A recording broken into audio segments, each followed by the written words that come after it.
Hello, everybody. Good afternoon. Hello, some new faces in here today. As we approach the end of the year, it is a great time to reflect on how much progress our country has made under President Trump's bold leadership. Given the complete mess that President Trump inherited from Joe Biden and radical left Democrats in Congress, what this administration has accomplished since January 20th has been nothing short of remarkable. While most politicians promise big on the campaign trail and break those promises once they get into office, President Trump promised big and has delivered even bigger. On the economic front, after inheriting the worst inflation crisis in over 4 decades, President Trump's pro-growth policies are making tremendous progress to make America affordable again. Under the painful Biden years, inflation reached a record high 9% and devoured Americans' purchasing power. In President Trump's term thus far, inflation has dropped to an average of just 2.7%, marking critical progress. The Trump administration is working hard every single day to bring down the cost of living through bigger paychecks and lower prices. Real wages are finally on the rise again and on pace to increase to roughly $1,200 for the average American worker this year. To put that into perspective, real wages declined by almost $3,000 under the Biden administration. That means Americans right now are on track already to make up 1/3 of the $3,000 in lost wages under Joe Biden. There's much work to do, but this has already been significant progress. President Trump has also delivered resoundingly on his promise to end Joe Biden's insane war on American energy and make sure our country has reliable and affordable energy produced right here at home. As a result, the nationwide average for regular gas just fell to its lowest level in nearly 5 years. According to data from GasBuddy released on Monday, average gas prices have now dipped below $3 per gallon in 37 states, below $2.75 per gallon in 22 states, and below $2.50 per gallon in 5 states. Just a few years ago, we saw record high price gas of nearly $5 per gallon. American families faced constant pain at the pump, and those costs caused the price of everything else to go up as well. In fact, the average cost for a gallon of regular gas in the country was the most expensive price during a presidential term in U.S. history under Biden's disastrous leadership, even with them recklessly draining our strategic reserves to try and artificially decrease prices. But thanks to President Trump, those days are long behind us. In the months ahead, Americans can expect prices to fall even further.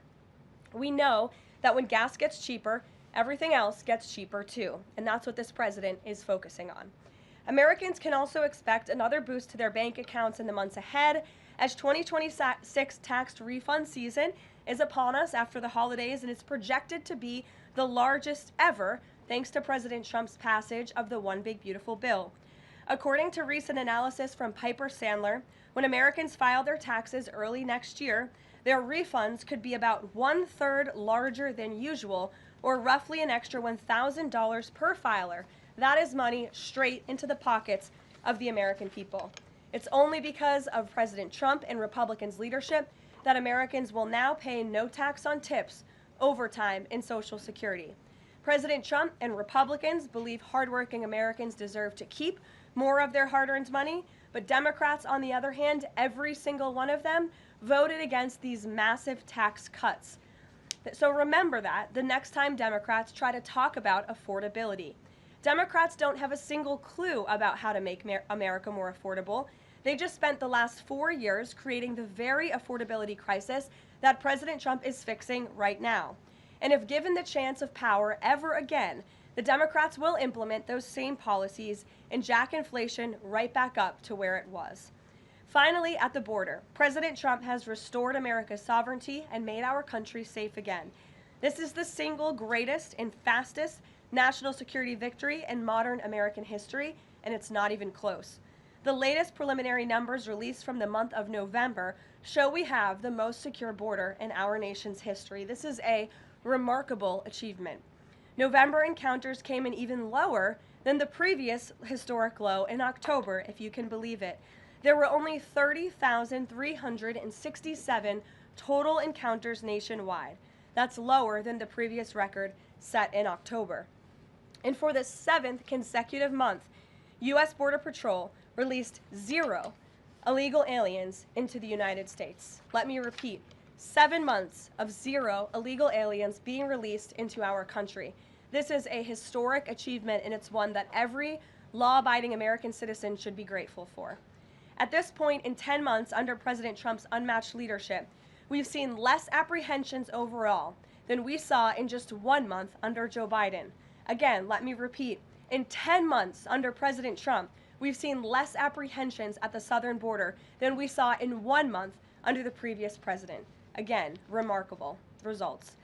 All in all, the economy is back on track and ready to boom over the next 3 years. Biden's inflation crisis is over, prices are coming down, wages are rising, the border is fully secure, and America's best days are to come. President Trump has kept his word and delivered for the American people over the past year, and he will not stop fighting, as you heard from him directly this week, until our country and every state in this country is better than ever before. So with that, I will take your questions today. I know there's a lot of news. We'll start with our new media seat. Mr. Bowling, it's great to see you here. He's of Real America's Voice. He's also the host of Edge, his interview and commentary podcast. Please, Eric, why don't you kick us off? Karoline, thank you very much for this and inviting me to the new media seat. As you point out, affordability crisis, it strikes me energy prices have been coming down aggressively since President Trump's second term, approaching $55 a barrel for oil, gasoline, as you point out, under $3 a barrel nationally, first time in 5 years. By the way, that $55 barrel oil is about half of the peak under the last 4 years of the last administration, half the price. Wholesale prices come down, yet affordability crisis, a lot of the folks in this room, a lot of legacy media, some of the people in the front row, seem to want to call this an affordability crisis right now, forgetting the fact that over the last 4 years prior, we hit 9% inflation, wages, as you point out, have more stagnant at best, sometimes had dipped. That's a real affordability crisis there, but they weren't really calling it that then. You point out how President Trump is changing the affordability in America, but how will he ensure that the legacy media doesn't flip the script and change it so that they're using affordability as their word, their idea, versus what the American people who know much better? Yeah, well, it's a great question, Eric, and it's a point of frustration for the president and for myself. I will say that's part of the reason I just kicked off this briefing today, setting the record straight with facts about the economic mess that the president inherited from his predecessor, Joe Biden. And he's focused on digging our country and our economy out of that hole every day. Things are getting better, and they will continue to. And President Trump understands better than any politician in this city the pain that the American consumer has been feeling for years now because of the last administration's policies. You heard him in the great Commonwealth of Pennsylvania this past week campaigning and talking to these voters, saying, I was elected to fix this problem, and I am fixing it. Don't forget who created it, and that's the Democrats. And I think when you hear the president talk about affordability, he's saying the Democrats are the greatest con artists in history because they are now trying to claim ownership of an issue that they created. And every data point and every economic metric does in fact show that the economy is improving. And so I do wish more people would report on those facts. I do wish that more people would remind the American public how we got here and why. It does not mean this president is discarding the feelings of the American people. He gets it better than anyone, which is why his entire administration has been focused on the issue of the economy and energy prices since day one. If I may Sure. follow up, it's reported that around 10,000 commercial driver's license operators have been pulled by your Transportation Secretary Department. Will the president apply that same metric? For the reason was the operators weren't speaking or reading English to a level that was safely, people thought they would safely be able to operate trucks on our roadways. It's estimated in California around 40% of Uber drivers, Uber and Lyft drivers, don't speak English proficiently, and the number's 45% in Minnesota. Will this same rule or metric apply to the gig economy like Uber and Lyft? So I don't have any announcements on further regulations, if you will, from the Department of Transportation with respect to this issue. However, I will just reiterate the Trump administration's position is that truck drivers, particularly those driving big rigs on our nation's road and highways, who have a great responsibility to keep the American public and their fellow citizens safe, should be speaking English and should have an ability to read English proficiently. I think that's a very common sense policy to have.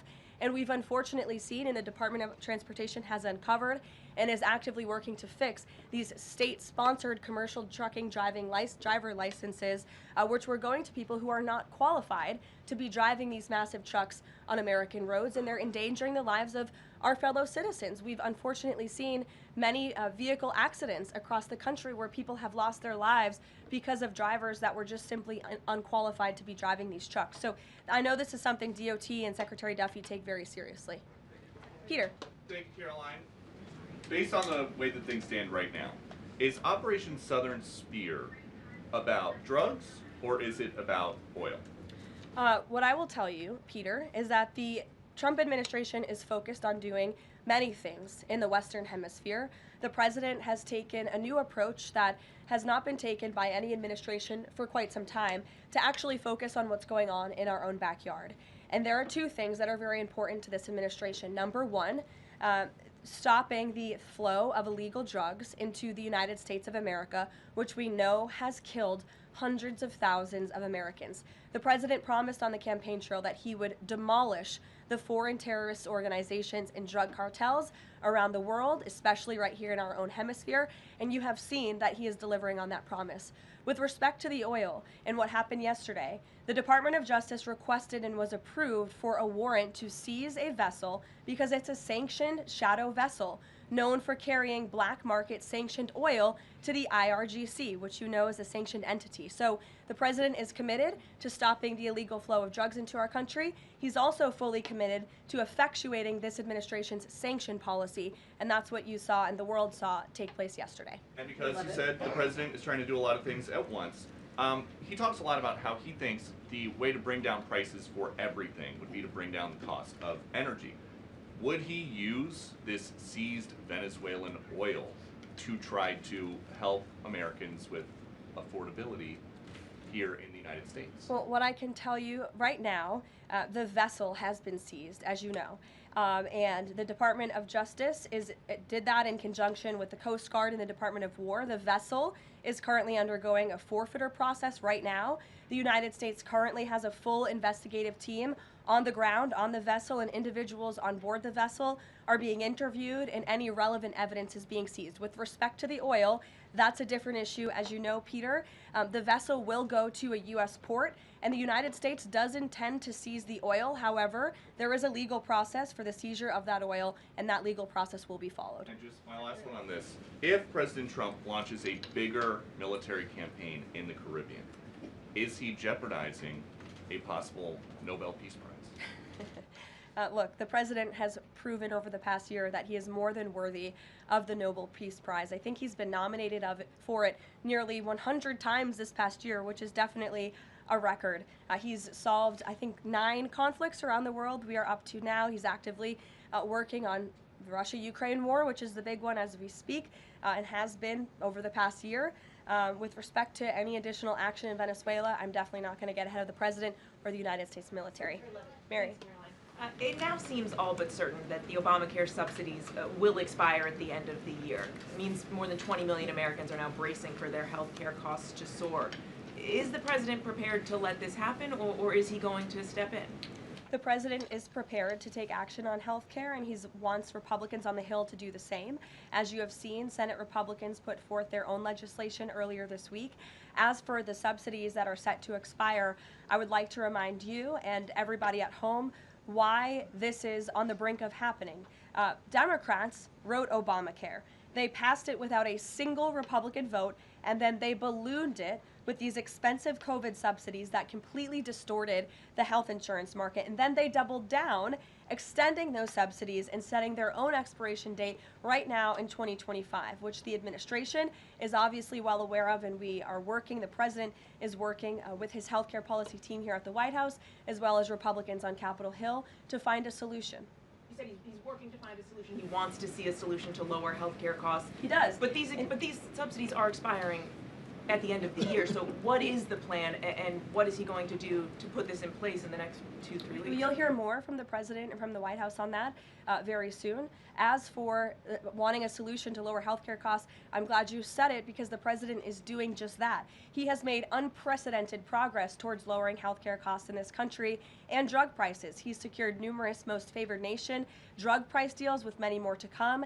As you know, the One Big Beautiful Bill, the working family tax cut, significantly expanded access to health savings accounts for those on Obamacare. Again, a Democrat written program and approved program, which has led to higher healthcare costs in this country. So it goes back to the issue of affordability. Democrats are now pretending they want a solution to this issue, but they created the problem. The president and Republicans are currently coming up with creative solutions and ideas to lower healthcare costs for the American people, and you'll continue to hear more from them on that. Before these subsidies expire? I just said you're going to continue to hear more from the president and Republicans on this issue, I'm sure. Sure, Bloomberg, go ahead.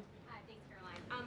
The president said he was going to be holding a call with the leaders of Thailand and Cambodia. Have those calls taken place? Is there a readout you can share? The president has not yet engaged in those calls, and when he does, I'm sure you'll hear from him directly, as you always do, after foreign leader calls or from somebody here at the White House. I do know, with respect to the conflict in the peace deal in Thailand and Cambodia and some of the conflicts you've seen arise, reports of that in the press over the past couple of days. The president addressed it in Pennsylvania. The administration is obviously tracking this at the highest levels and is very much engaged. I spoke with Secretary Rubio about it this morning. And will senior U.S. officials be meeting Saturday with European and Ukrainian officials to discuss the peace plan? Look, the United States and the Trump administration continues to be very much engaged in trying to bring the Russia-Ukraine war to an end. The president had a call with Europeans yesterday. His special envoy Witkoff and his team continue to talk with both sides literally as we speak. If there is a real chance of signing a peace agreement, if we feel like those meetings are worthy of someone on the United States' time this weekend, then we will send a representative. It's still up in the air whether we believe real peace can be accomplished and we can truly move the ball forward. The president is extremely frustrated with both sides of this war, and he's sick of meetings just for the sake of meeting. He doesn't want any more talk. He wants action. He wants this war to come to an end. And the administration has spent more than 30 hours, just in the past couple of weeks, meeting with the Russians and the Ukrainians and the Europeans and speaking with them as well. So we'll see about the meetings this weekend, and stay tuned. President Zelensky's latest proposal that was sent over yesterday? He's aware of it, yes. Ed. Thanks, Caroline. The Fed chairman, the president says that he's interviewing candidates. So I just want to be clear. So the pick has not been locked in, and could we get an announcement before Christmas? I know every business outlet in the world is just chomping at the bit for a scoop or something on this Fed chair announcement. I'm not going to get ahead of the president. I know there's been a lot of reports about potential meetings this week with potential candidates. Look, as always, this is a decision the president himself is going to make. And I know there's a lot of reporting out there from anonymous sources who claim to know something. I would wait and see what the president himself does and announces, and I certainly won't be the one to get ahead of him on that. On the economy, can I ask you about a Michael, go ahead. On the next Fed chair, does the president have an expectation that his pick will lower interest rates next year to his liking? I think the president has been quite clear about what he believes the Fed should be doing, which is lowering interest rates. I know there was a quarter-point reduction this past week, and the president was pleased to see that, but he thinks more should be done. Philip. Thank you, Caroline. On these advanced NVIDIA H200 chips, why is the president willing to allow China to have access to one of America's chief technological advantages? Look, I will tell you just a couple of things. The president put out his own statement on this, which I do think highlights his exact thinking. What you see from the president on Truth Social is most of the time what you hear from the president behind closed doors privately.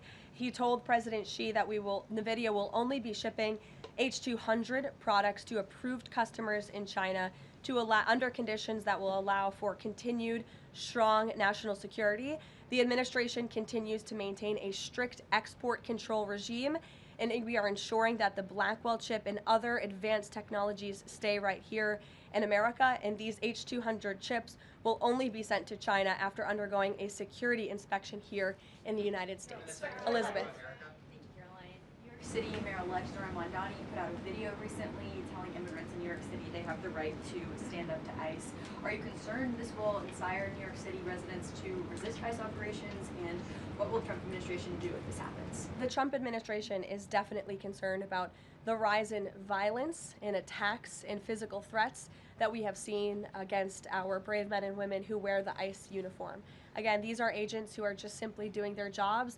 They are enforcing our nation's immigration laws, and we've seen more than a 1,000% increase in violent attacks on them and their families. They've been doxxed, they've been harassed, many of them have been physically assaulted and attacked. So we condemn that wholeheartedly. I know the administration has done a lot to protect our ICE agents, and the president stands firmly behind them in conducting these enforcement operations. And there's a lot of talk from Democrat politicians in New York, but the Trump administration will continue to do our jobs in every state, and that's to remove illegal aliens and public safety threats from American communities. Secretary Leavitt. Sure. Thank you. I'll go to the gentleman who's very eager, and then to you. Awesome. Thank you so much. Obviously, Jasmine Crockett, who the president has openly criticized, just entered Texas' Senate race. I asked Mike Johnson, who said that Texas largely supports the president. Crockett, on the other hand, says that Trump is an example of extremism. She says that her support is a referendum on Trump. I'm curious to get your thoughts on this. And has Trump made any statements since she's announced her candidacy? Not to my knowledge, as you know from the White House podium. As a government employee, I'm not privy to comment on future elections, but I do think the president has made his thoughts on Ms. Crockett quite clear, and I do believe he thinks she is wholly unqualified for the office that she is seeking. Joey. Yeah, thanks, Caroline. A federal judge today ordered the immediate release of Kilmar Abrego Garcia from ICE detention. Does the White House have a response to that, and does the administration plan to appeal that decision? Absolutely. The White House, the administration opposed this activism from a judge who is really acting as a judicial activist, which we've unfortunately seen in many cases across the country. Abrego Garcia is present in our country illegally. He is a proven human trafficker. He is a proven gang member. The administration has evidence of that. And as you saw from the Department of Homeland Security, they issued a statement saying they'll continue to fight this legal battle in court. Caitlin. Two questions. I have one on Venezuela to follow up, but first on affordability, since we were talking about the economy at the beginning. If the economy is as strong as the president has said it is, then why is he telling parents 2 weeks before Christmas that they should only buy 2 or 3 dolls for their children? Look, what the president is saying is that if we want products made right here in America, if we want them to be made from American small businesses, which is a large part of the reason the president has effectively implemented tariffs, then we're going to have better quality products right here in the United States. Maybe you'll pay $1 or $2 more, but you will get better quality, and you'll be supporting your fellow Americans by buying American, and that's what the president was saying. Again, with respect to affordability, every economic metric, Caitlin, and I wish you would report more on it, does in fact show that the economy is getting better and brighter than where it was under the previous administration. I will repeat, inflation as measured by the overall CPI has slowed to an average 2.5% pace. Real wages are increasing, roughly $1,200 for the average worker. Gas prices are down in almost every single state across the country. Again, in 22 states, it's below $275. You look at the tax cuts, those are going to go into effect next year. So the best is yet to come. The president is digging our country out of the economic hole that the previous administration put us in, and that's what he's talking about. It was a year ago, as you know, and grocery prices have been up. So we've covered the economy, but there's mixed signals in terms of what that looks like. But on inflation is down from where it was. As measured by the overall CPI, it has slowed to an average 2.5% pace. This is down from what the president inherited. The president inherited 2.9% in January. Today it's at about 2.5%. So we're trending in the right direction with more to come. And I would remind you, when President Trump left office in his first term, inflation was 1.7%. And the previous administration jacked it up to a record high 9%. So again, in 10 months, the president has clawed us out of this hole. He's kept it low at 2.5%, and we believe that number is going to continue to decline, especially as energy and oil prices continue to decline as well. It wasn't high under Biden. They're just saying it's not. Well, nobody reported on it being high under Biden. My predecessor was standing at this podium, but now you want to ask me a lot of questions about it, which I'm happy to answer. But I will just add, there's a lot more scrutiny on this issue from this press corps than there was. Well, and the previous administration said that too. My predecessor stood up at this podium and she said inflation doesn't exist. She said the border was secure, and people like you just took her at her word, and those were two utter lies. Everything I'm telling you is the truth, backed by real factual data, and you just don't want to report on it because you want to push untrue narratives about the president. Go ahead. I'm not going to take your follow-up. Go ahead. Is the White House optimistic about the upcoming redistricting vote in Indiana, and what happens if it fails? We'll see how the vote plays out. That's a political matter and, frankly, a legal one, and I won't comment on it here. Brian. Thank you, Caroline. I'm going to go back to the Fed. I have two topics I just want to address with you. The first one on the Fed. The president did say yesterday that he was meeting with Kevin Warsh. This is your favorite story in the world, Brian. It is our favorite story. The president said yesterday he was meeting with Kevin Warsh to talk about the Fed chair, interviewing for a Fed chair role. Can you just say how that interview went with him? I won't comment on private meetings without the president's approval to do so. Okay. And the second thing is on the Netflix Warner Brothers deal. The president did address this also yesterday. He said that he believes that the sale of CNN should be attached to that deal with Netflix or with Paramount if anything happens down the road with them. Can you just explain what the president's planning to do going forward to continue to make that case similar to what he made yesterday? Well, I think the president's comments yesterday about the sale of CNN and new leadership is evidenced by my exchange with the CNN reporter in this room. Their viewership has gone down, their ratings has declined, and I think the president rightfully believes that network would benefit from new ownership. With respect to this deal, he has great respect for both companies who are bidding against one another, and I won't weigh in any further than that. In the back, go ahead. Thank you. I wasn't calling on either of you, but I'll take both your questions and then to you. Go ahead. I have two questions. One is South Korea, one on the Japan. First question, the recent U.S.-South Korea trade fact sheet made no mention of agricultural product. Does the United States want to completely open its rice and beef market to South Korea? And second question on Japan. China is using its military power to surround Okinawa, Japan. Is the United States concerned about the military conflict between China and Japan? And what action will the United States take? Okay. To your first question on South Korean beef export to South Korea, I will check with our trade team and we will get you an answer on that. To your second question with respect to Japan and China, the president has a phenomenal relationship with the new Prime Minister of Japan, as you know. He was pleased to meet her when we went to Asia a couple of months ago, and they have spoken a few times since. They continue to be engaged with one another, and Japan is a great ally of the United States, as evidenced by their personal relationship and our continued trade relations with Japan. With respect to China, the president also has a good working relationship with President Xi, which he believes is a good thing for our country, and he believes that the United States should be in a position to have a good working relationship with China while maintaining our very strong alliance with Japan. Go ahead. Yesterday, President Trump was speaking about drug production in Colombia. He said that the president of Colombia better wise up or he's gonna be next. What was he meaning exactly? And the other thing is that President Gustavo Petro of Colombia responded to that statement by issuing a formal invitation to President Trump to go to Colombia and to see firsthand how the authorities in Colombia are fighting against drugs. Do you think that President Trump would consider that? Well, that's very interesting. I hadn't heard the news about that invitation. I will let the president speak directly to it on whether or not that's something he would entertain. But as for his comments yesterday towards President Petro, he has been saying some very alarming and frankly insulting things towards the United States of America, and the president doesn't like it. Yes, in the blue. Caroline? Yes, go ahead. Thank you. The president's been spotted out and about a number of times with bandages on his hands. Could you please explain what that is about? Secondly, he noted on True Social the other day that he had aced 3 cognitive tests. Could you please clarify when those tests took place?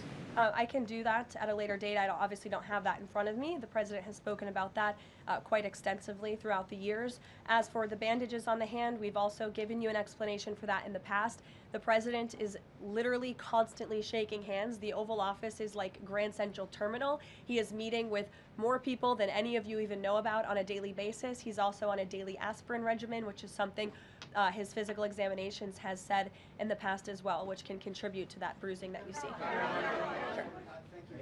Thank you, Caroline. Back to that oil tanker, just wanted to know, was this a one-off, or is it safe to say the administration is taking a more active look at the oil industry in Venezuela, whether targeting other oil ships or perhaps Venezuelan oil production facilities in Venezuela? Well, I won't broadcast any future actions from the administration, but I will just reiterate that the Trump administration is executing on the president's sanction policies and the sanction policies of the United States. And we're not going to stand by and watch sanctioned vessels sail the seas with black market oil, the proceeds of which will fuel narco-terrorism of rogue and illegitimate regimes around the world. Andrew? Thank you, Caroline. Two for you.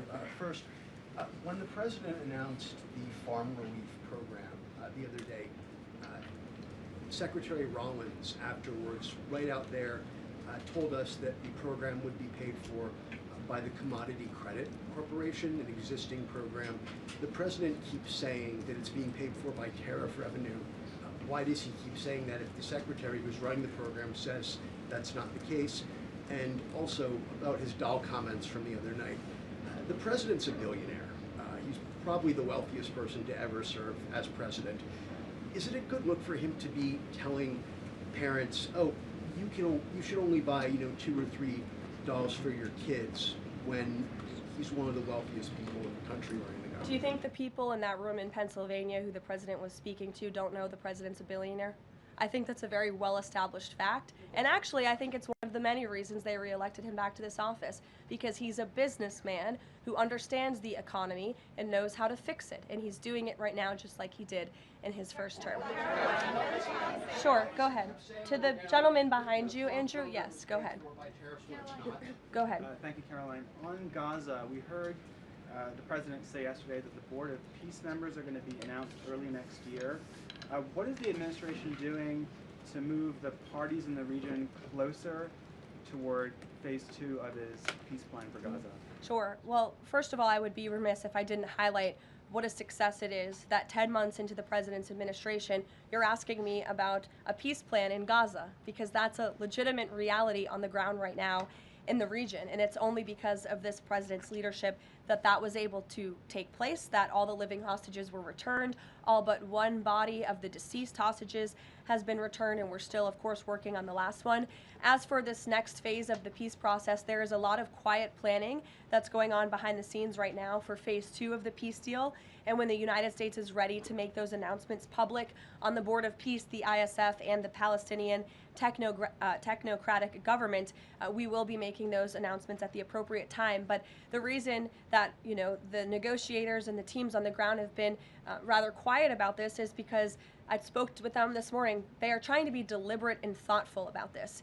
Peace in Gaza, in the Palestinian Strip, is something, the Gaza Strip rather, is something that people have been trying to accomplish for 70 years. So, this is a complex problem, and this administration wants to be very thoughtful about it, and we want to ensure an enduring and lasting peace. And when those announcements are ready, they will be made. Sure. Thank you. There have been reports that Vladimir Putin called Maduro today to reaffirm his support. I wanted to ask if it is concerning to the president that Putin has given such a warm embrace to Maduro. I don't think that would be concerning to the president at all, no. I'll let him speak on it further. Spoken to Putin about that? He has not spoken to President Putin today, and I understand that call to take place this morning, so the answer is no. Thanks. I have a question about the ACA, but just first very quickly clarifying Caitlin's question. You acknowledged that CPI in January when you took office was 3%, and in September, the last month for which we have data, it was also 3%, so inflation. No, it's 2.5%. Not in September, it was 3%. It's 2.5%, the average CPI right now. I have it in front of me. In President Trump's first 8 months in office, inflation as measured by the overall consumer price index has slowed to a 2.5 average pace. This is down from the 2.9% inherited in January. January is 1 month. Kelly, in the back. Okay, can I ask you about the ACA really quickly? There are a number of plans that are floating around on the Hill right now having to do with these premium subsidies that are about to expire. Which plan does the White House support? Again, I have told you now a few times that the president and the Republicans will continue to unveil creative ideas and solutions to the healthcare crisis that was created by Democrats. And I know Chuck Schumer is putting up a vote today. This is a political show vote. Chuck Schumer is not sincerely interested in lowering healthcare costs for the American people. He's putting this vote on the floor knowing that it will fail so he can have another talking point that he can throw around without any real plan or action. If Chuck Schumer actually wanted to lower healthcare costs, I'm sure the president would welcome him and his entire Democrat caucus to a legitimate coordination on the president's policies of bringing down drug prices, these most favored nation deals. Why hasn't Chuck Schumer ever come out in support of those? Those are going to legitimately, they already are, lower drug prices for the American people, and not a word from Chuck Schumer on it. So I think that just proves this is completely political. Kelly, go ahead.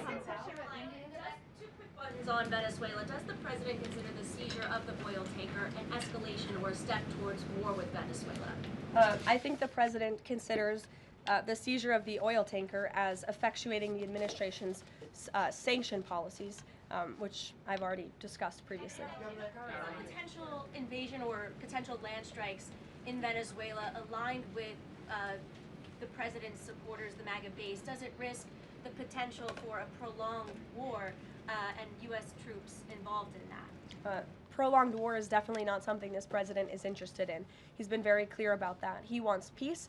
He also wants to see the end of illegal drugs being trafficked into the United States and taking the lives of hundreds of thousands of Americans across our country. And he's thinking about that every day here at the White House. With every drug boat that is taken out by this administration, we are saving thousands of lives by deterring those drugs and stopping those drugs from flowing into our country.